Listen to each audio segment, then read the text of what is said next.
Hello friends, welcome in Bright Coaching Classes and I am Deepak Kumar Sharma. Today my topic is electric potential energy and this topic divided into three derivations. The first derivation is the electric potential energy by two charges and the second is electric potential energy by three charges and third is electric potential energy of an electric dipole in an external electric field. Firstly, we will start the first derivation, the electric potential energy for two charges. So now, let's start. Number first, electric potential energy for two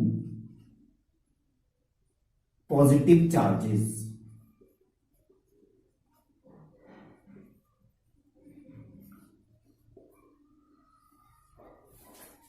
So for this derivation, firstly construct a positive charge plus Q1 at point P. Suppose एक Q1 positive charge हमने P पर रखा हुआ है and the second charge Q2, this is the positive charge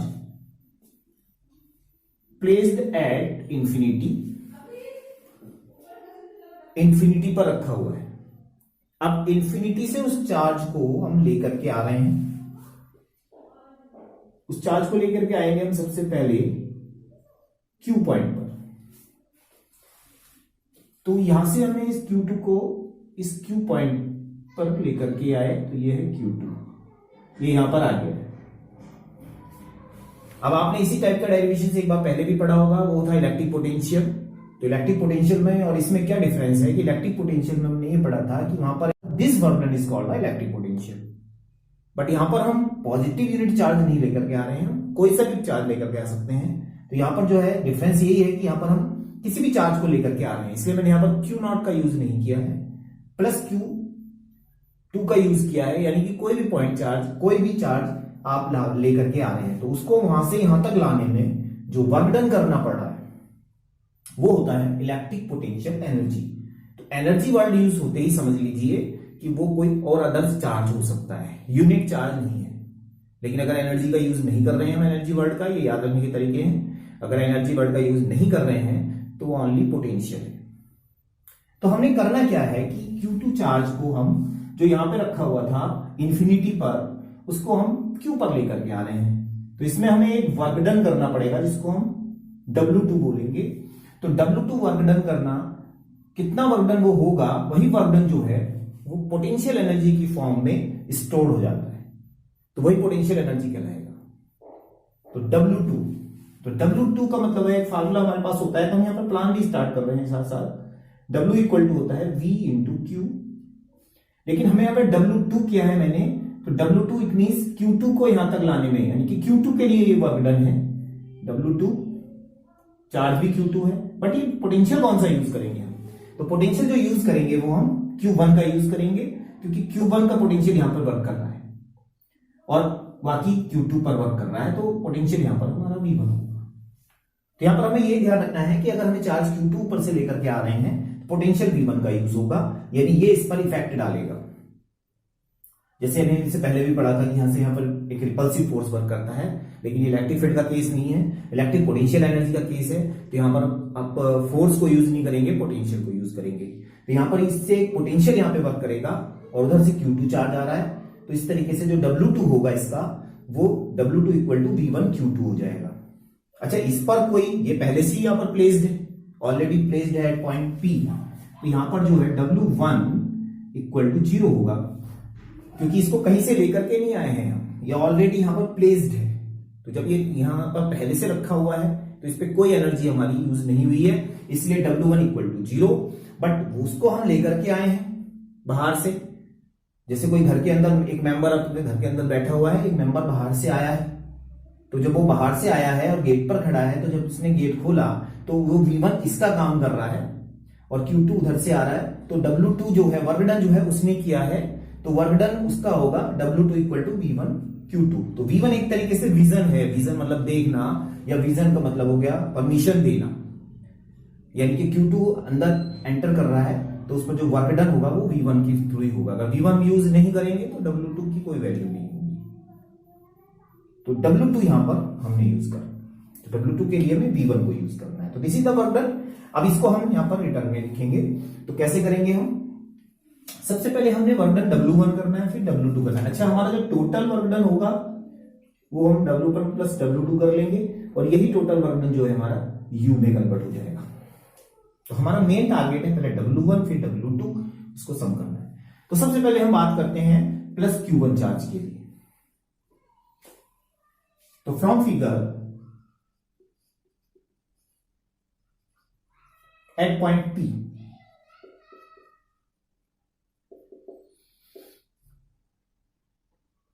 for plus Q1 इसके लिए, ठीक है। तो यहां पर W1 equal to 0, W1 means work done, तो वर्क डन यहां पर 0 होगा क्योंकि वो ऑलरेडी वहां पर रेस्ट पोजीशन में है, at rest, because it is at rest, ये रेस्ट में है एट P पर। तो P पे ये ऑलरेडी रेस्ट में रखा हुआ है, इसलिए इस पे W1 इक्वल टू 0 होगा। अब जब Q2 चार्ज को हम इंफिनिटी से लेकर के आ रहे हैं तो वर्क डन इस पर होगा, कहां निकलेगा? तो फॉर चार्ज Q2 प्लस का Q2, तो अब चार्ज Q2 को हम कहां से ला रहे हैं? Bringing from infinity. तो इंफिनिटी से हम लेकर के आ रहे हैं इसको, तो इंफिनिटी से जब हम इसको यहां पर Q पॉइंट तक लेकर के आएंगे तो यहां पर जो वर्क डन होगा W2 वो होगा V1 इंटू Q2। यहां मैं ऑलरेडी आपको बता चुका हूं कि V1 का यूज हमने क्यों किया और W2 और Q2 क्यों यूज किया। तो W2 ये Q2 के लिए है, Q2 चार्ज है, बट V1 इसलिए यूज किया है कि वो जो पोटेंशियल वर्क कर रहा है वो P1 का यानी कि Q1 का वर्क करेगा उस पर, जो P पॉइंट पर प्लेस्ड है। ये हो गया हमारा। अब हमने करना क्या है कि इस V1 की वैल्यू को यहां पर रखना है। तो V1 आप ऑलरेडी जानते हैं, पुटिंग V1 इक्वल टू कितना होता है? 1/4 pi epsilon not Q upon R। तो Q V1 के लिए निकाल रहे हैं तो Q1 और R12, यहां पर जो ये डिस्टेंस है हमारी, ये R12 करेंगे हम, यानी it is the distance between 1 and 2। तो R12 represent the distance between 1 and 2 charges, Q1 and Q2 charges. तो R12, putting the value in this formula, so we get W2 equal to 1/4 pi epsilon naught Q1 Q2 upon R12। तो this is the formula of work done for Q2 charge. ये Q2 charge का जो work done है उसका formula बन के आया है, W2 equal to 1/4 pi epsilon naught Q1 Q2 upon R12। तो this is the W2, this is the W1, then the total work done,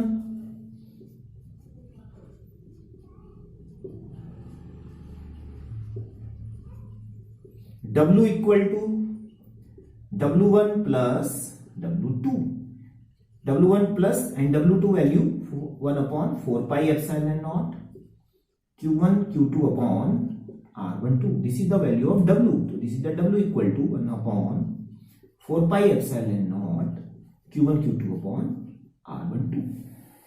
This is the total work done.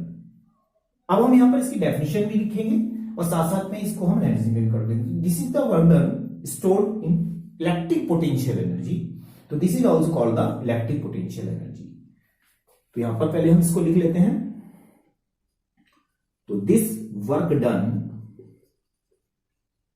Is called electric potential energy. U equal to 1/4 pi epsilon naught Q1 Q2 upon R12।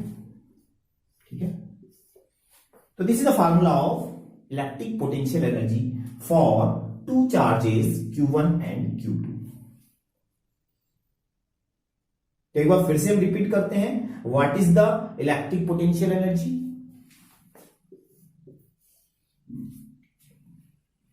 The definition of electric potential energy is the amount of work done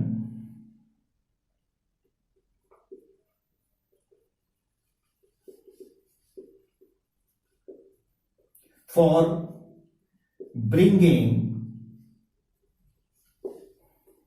a positive charge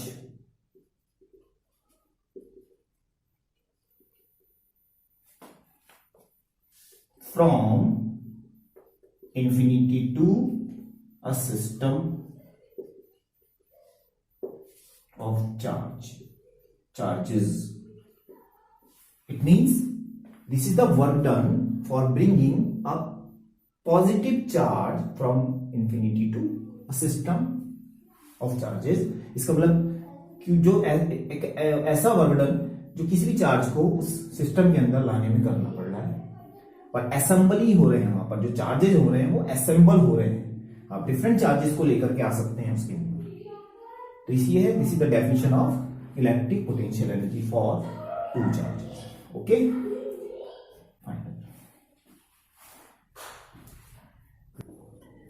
now I will start the second derivation, electric potential energy for 3-point charges. Draw Q1 charge at point P. This is the positive charge Q1 placed at point P in a rest position. So this is the rest position of Q1 charge. And suppose 3-point P, this is the Q and this is the R. Suppose 2 points हमने और ले लिए यहां पर, and Q2 charge plus Q2 charge bringing from infinity and placed at point Q, and Q3 charge plus 3, ये bringing from infinity, ये भी infinity से ला रहे हैं और R पर ला करके रोक दे रहे हैं। तो यानी Q2 चार्ज जो है वो Q पर आकर के रुक गया है प्लस Q2, और Q3 चार्ज जो है वो यहां पर आकर के रुक गया है। अब ये जो Q2 और Q3 चार्जेस हमारे पास आए हैं, तो ये 2 चार्जेस हैं और एक फर्स्ट चार्ज हमारे पास ऑलरेडी है। तो अब हमारे पास 2 लोग आए हैं, पहले एक ही मेंबर था उस घर के अंदर, अब 2 मेंबर आए हैं इंफिनिटी से। तो हम इन दोनों मेंबरों से जो हमारा फार्मूला बनेगा वो क्या बनेगा, वो हमें यहां पर ड्राइव करना है। First we meet the point P and Q, Q2R and R2P, and the distance represented by Q1 Q2 R12, Q2 Q3 R23 and Q3 Q1 R13।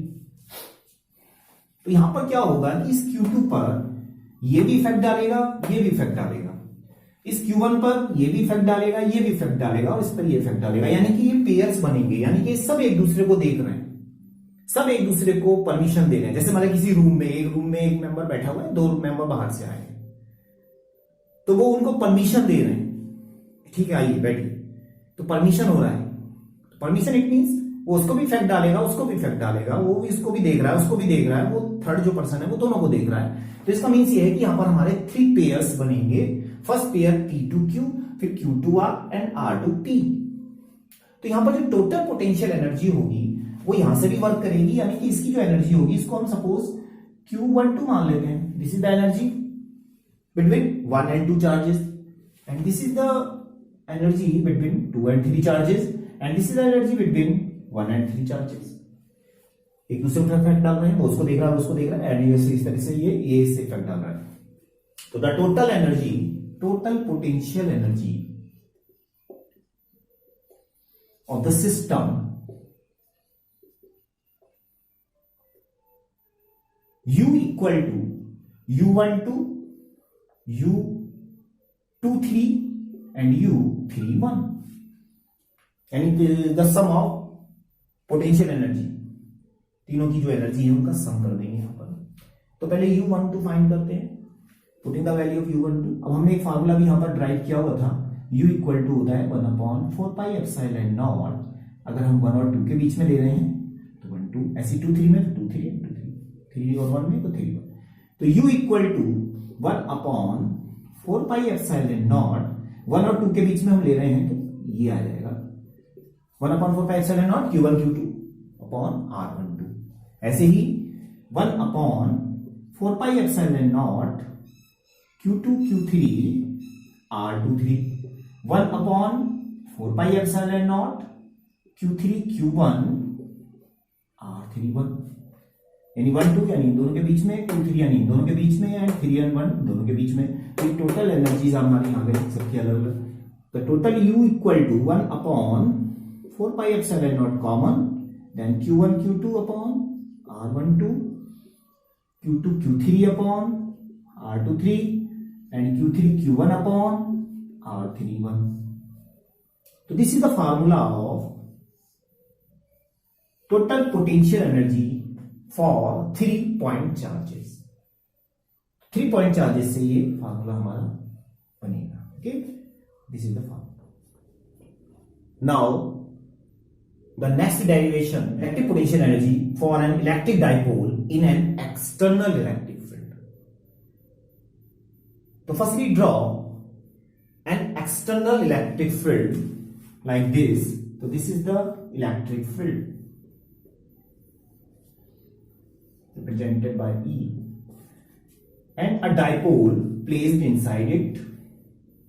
This is the minus Q and plus Q, and 2a is the distance of this dipole.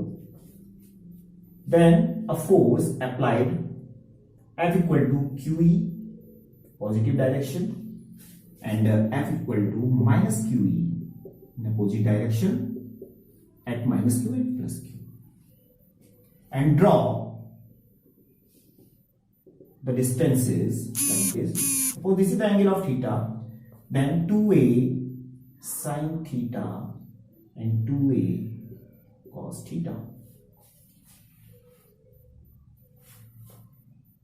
This is the direction of force. To find the value of electric potential energy, it means हमें find करना है फिर वही W। तो यहां पर हमारा पहले छोटा सा प्लान करेंगे हम कि हमें W फाइंड करना होता है। तो जब भी हमने एक फार्मूला यूज किया था, W इक्वल टू होता है force into distance,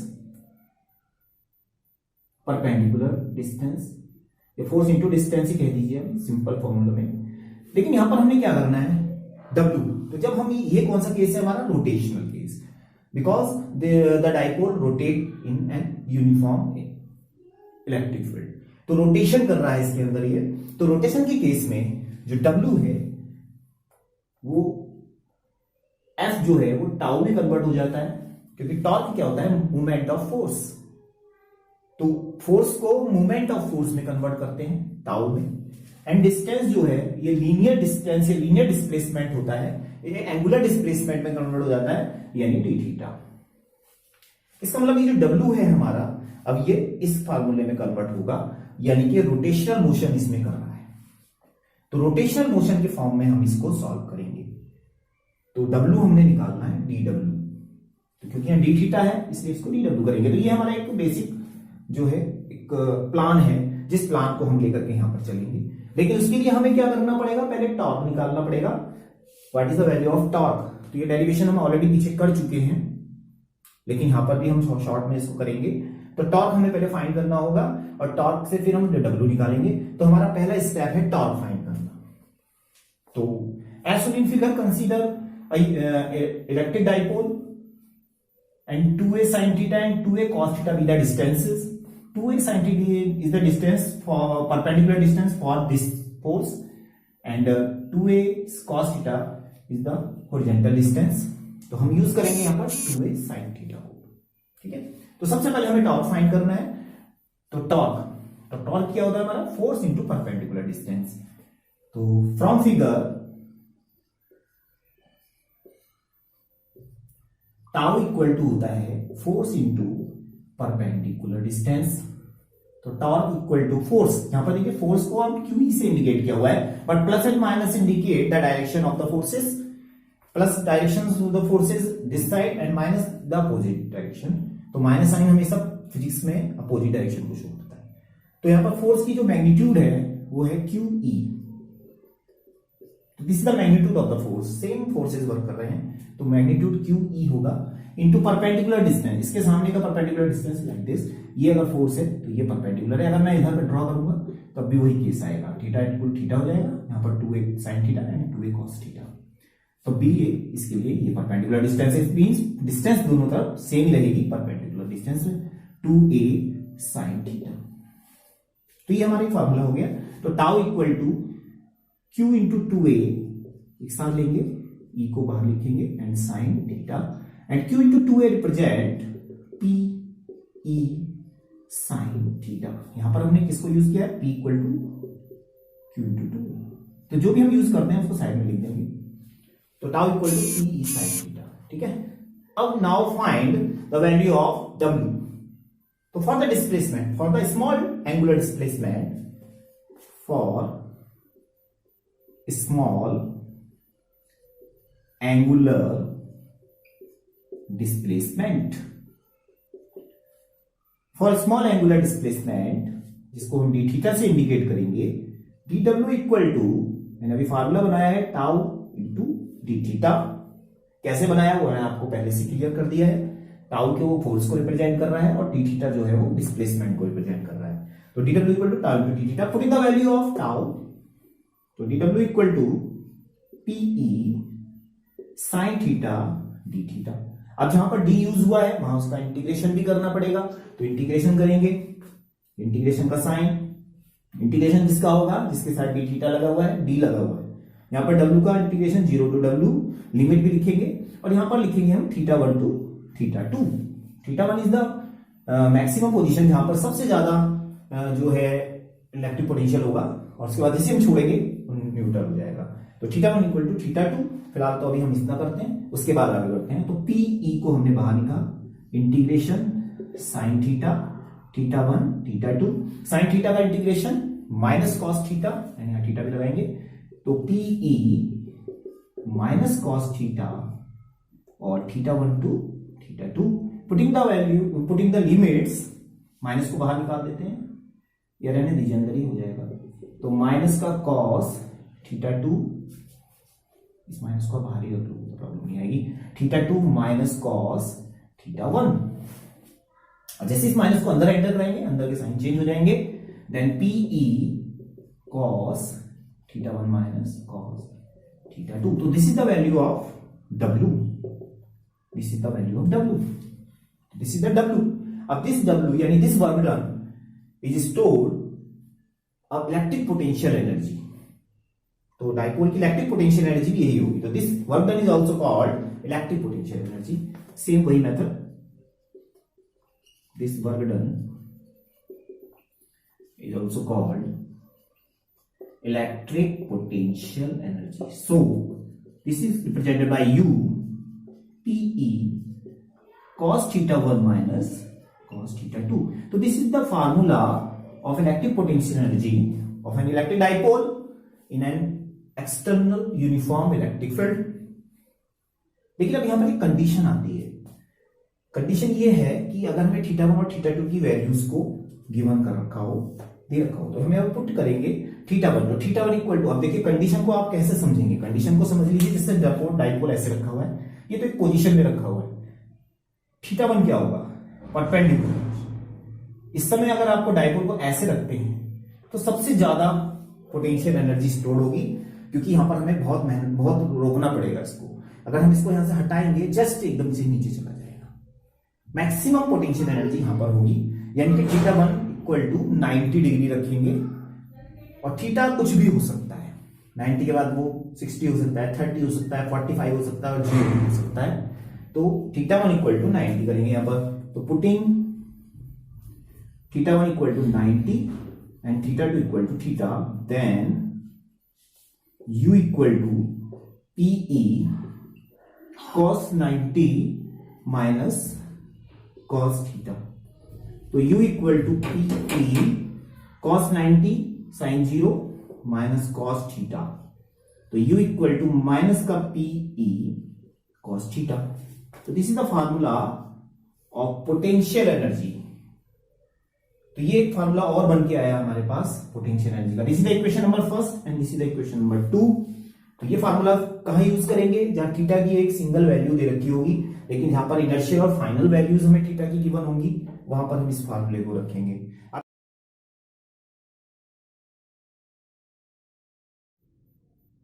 The first derivation of electric potential energy is the electric potential for 2-point charges. For this derivation, firstly draw a plus q1 charge at point P, and at this point W1 equal to 0 because this charge placed at rest. And the second charge plus q2 placed at infinity, and for bringing infinity to a point Q, then W2 is the work done for bringing infinity to Q. R12 is the distance from Q1 and Q2. So firstly, the step is find the value of W2.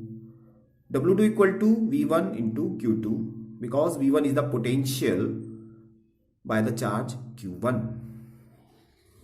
So firstly, from figure at point P, for plus Q1 charge W1 equal to 0 because it is at rest at P, and for charge plus Q2 W2 equal to V1 into Q2. Putting the value of V1 equal to 1 upon 4 pi epsilon naught Q1 upon R12. So we get W2 equal to 1 upon 4 pi epsilon naught Q1 Q2 upon R12.